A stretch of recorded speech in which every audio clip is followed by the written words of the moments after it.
what I want to do is I'm putting the Fae over here by this mushroom forest. I kind of feel that the Fae is going to have like kind of these colorfuls. It's got fairies. And so I think connecting it to the mushroom forest it kind of fits well, right? So I'm kind of using the idea that, hey, the mushroom forest seems kind of a fantasy element. Let's continue that biome on making this Fey area. And as always, what I do is I like to start with a centerpiece, right? And so I'll maybe use a mesa to work as like the landscape, and then I'll put a giant world tree on top of that. And I do believe that inside this pack right here, let me see here real quick. I'll go to Parchment World so you can see. I want to make sure if I type in world or tree, there is these ones right here called detailed monument icons. Inside of the detailed monument icons is a large tree stamp right here. So you have this large world tree right here.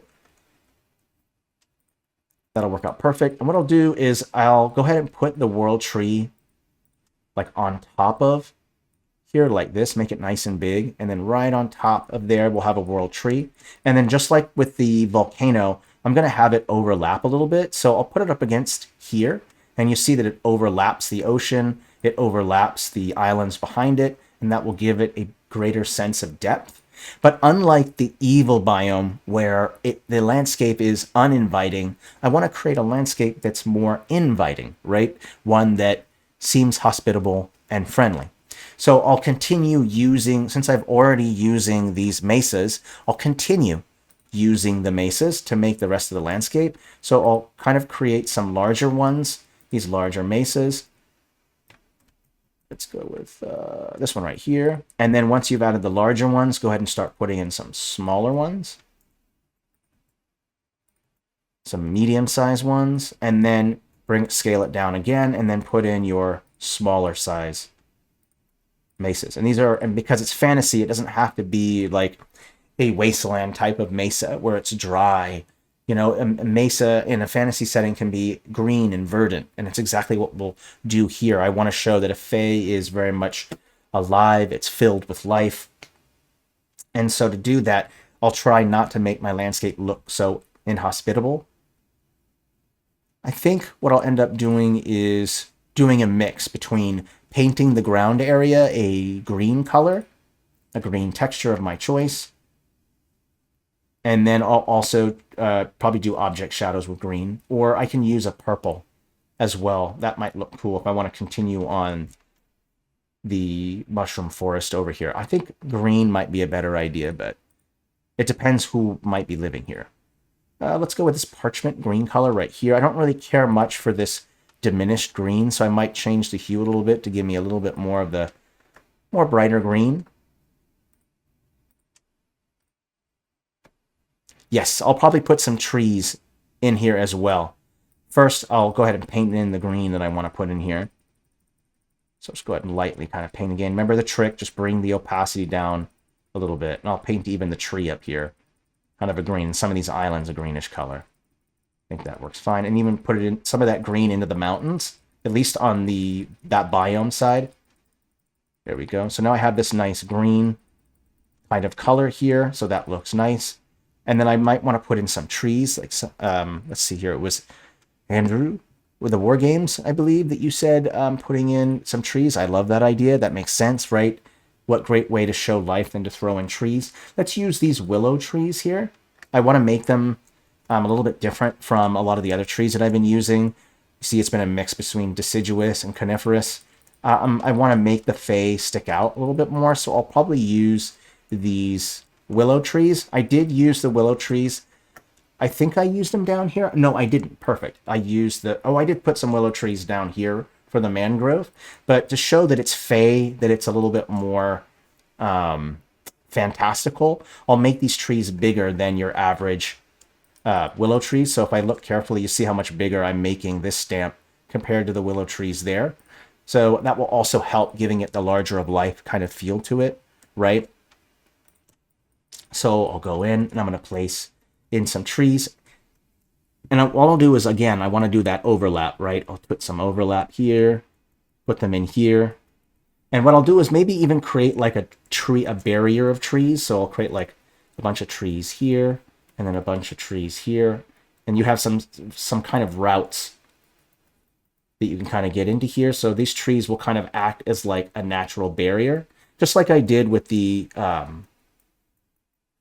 evil one. I created a barrier of karsts that kind of act as natural defenses. I'll do the same thing here. I'll create a series of tree formations that will act as kind of like barriers from attackers.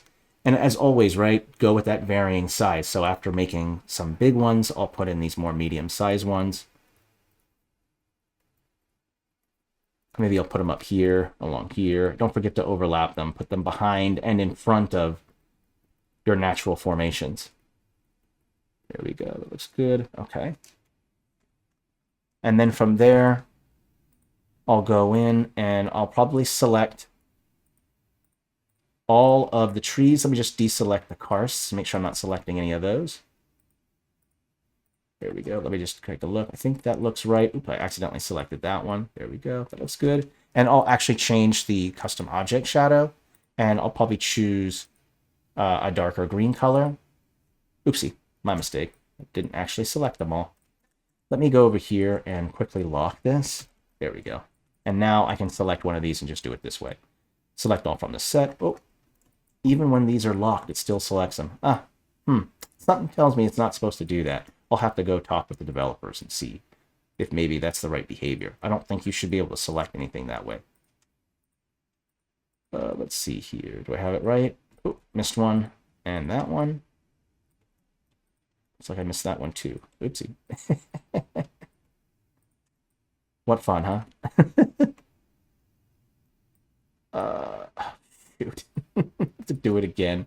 You know what? I'm just going to select all and do it again. That's silly. These shouldn't be selected, I don't think. I don't know. I'm not sure why that is.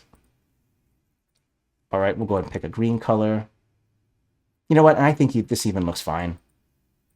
Throw in this green color.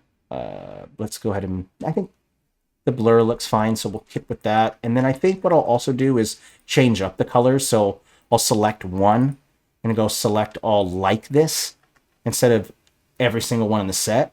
And then I'll go in and change that color. So maybe like a darker green, or I can bring in a brighter green color, or I can add in like a purple color, like a deep purple color if I need to. Purple and green go really well together, so that might look good. And then I can go in and also select all these mesas in here. And then maybe I should select a color for those as well. So I'll go with custom object shadow and maybe use a green one. Let's go with like a darker green color and just bring the intensity up a little bit.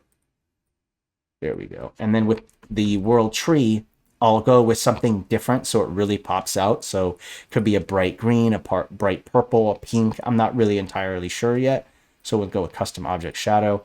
I do kind of like the lighter green idea, but let me try bringing the blur way up for that.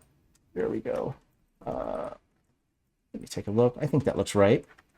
And then what I might want to consider doing is making, maybe making like a ring of clouds that kind of go around the tree.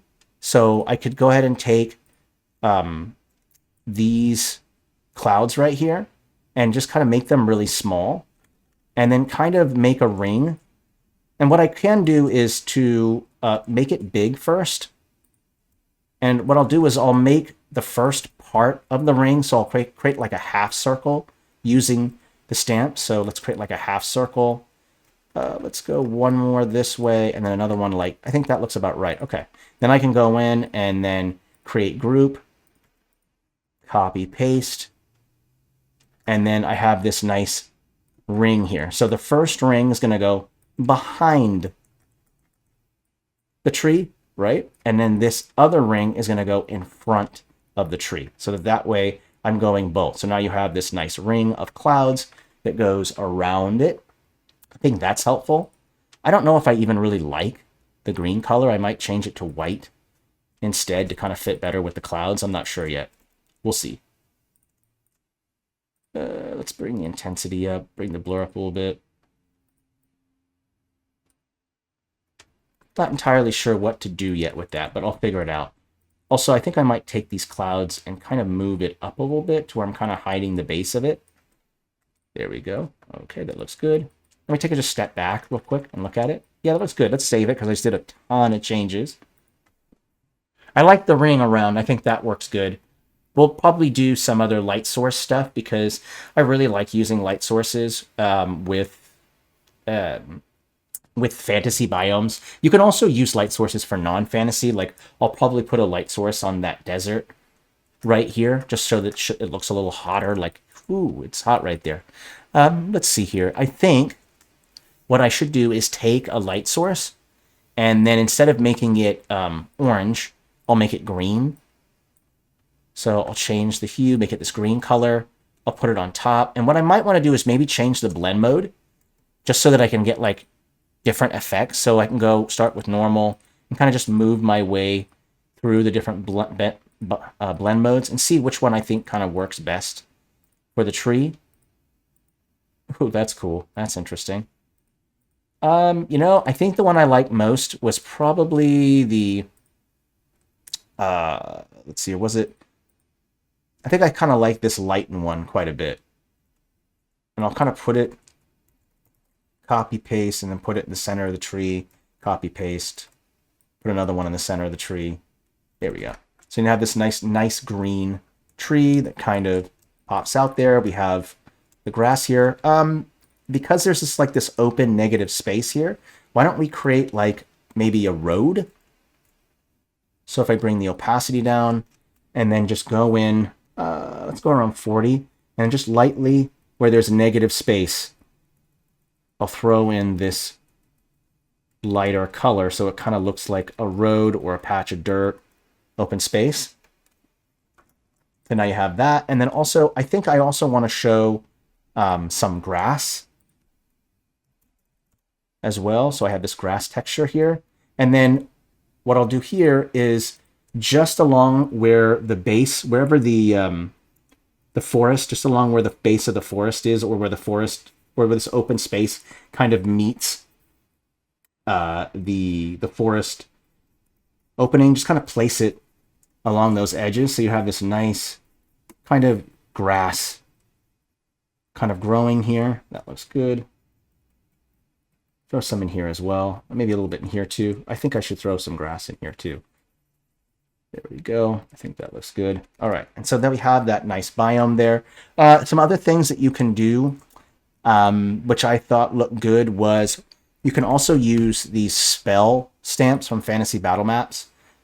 Like you have these spells right here if you want to create like a force field or something that's around the tree, or if you want to have like a crystal at the top and you can see it's like glowing at the top. You can also use like, if you wanted to show that there was like maybe some kind of vortex coming from the top of the tree, you could do that too.